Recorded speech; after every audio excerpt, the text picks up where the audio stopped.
An open letter to Bill Gates. Dear Mr. Gates, my name is Zoltan Lieberman.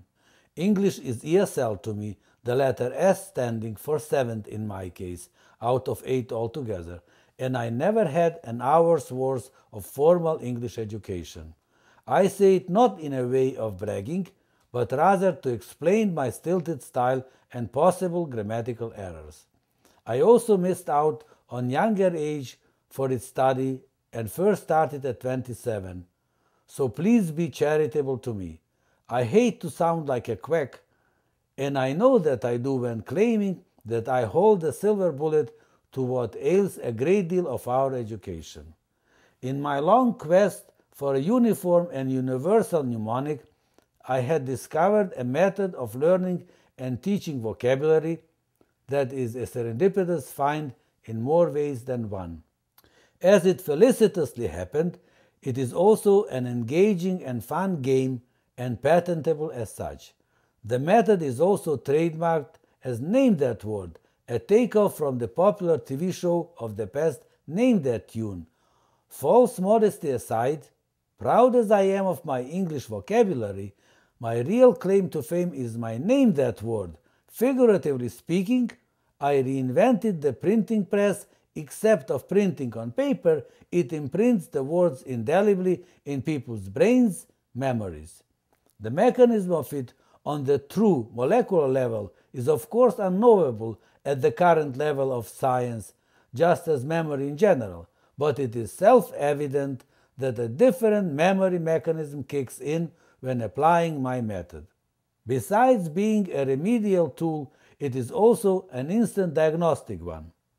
Don't let my present-time small college backdrop fool you. Perhaps my singular situation of an institutionally unaffiliated long-time foreign student of English was exactly the condition necessary to discover Name That Word. Among the many ramifications of my method of teaching and learning vocabulary, I prefer to call the subject word literacy, a term of my own that is, in my opinion, more in keeping with modern terminology and reflects better the subject at hand, is my discovery of the less than satisfactory state of affairs with teaching of the subject in our schools. Instead of being a separate subject, it is treated as an accessory, a Cinderella of English studies. A corollary of my discovery is that insufficient volume of reading results a great deal from poor knowledge of vocabulary.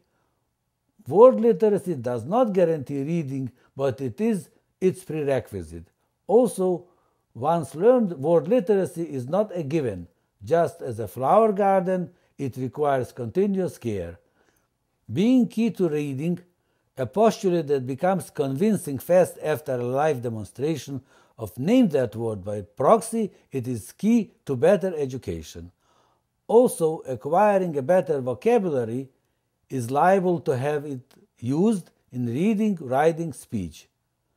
As a starting vehicle for improvement of the situation, I suggest that Word Olympics be organized across the board, a competition for all, designated not so much to prove who is better than who, as to attract everyone's attention to an overall systemic hiatus in our education. I suggest that games be based on Name That Word method.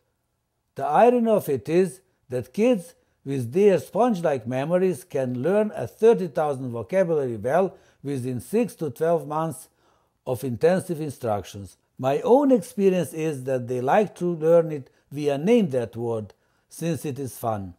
In the year of 2004, when the then NEA chairman Joya's reading at risk article summarizing 40-year-long statistical research came out, I wrote personal letters about Name That Word to all members of the Congress and Senate, to which I received about 140 answers, many of them praising it and even promising to vote for it when the pertaining issue would be raised for legislation. I grant you that it may look suspicious from the commonsensical point of view.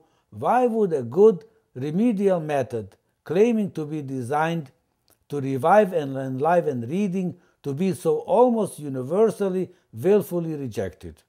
It took me years to figure it out, fear of embarrassment. Yet it is way beyond last thing anybody would want to do is to embarrass anyone. It will serve as a first-rate tool to learn and upkeep word literacy, both for students and teachers. I have demonstrated, named that word to thousands of people, many of them linguists. I yet have to meet anyone not impressed by it way beyond expectation, their, not mine. Dear Mr. Gates, my letters turn out longer than intended. I look forward to have an opportunity to make a live presentation of my Name That Word to you. Sincerely yours, Zoltan Lieberman.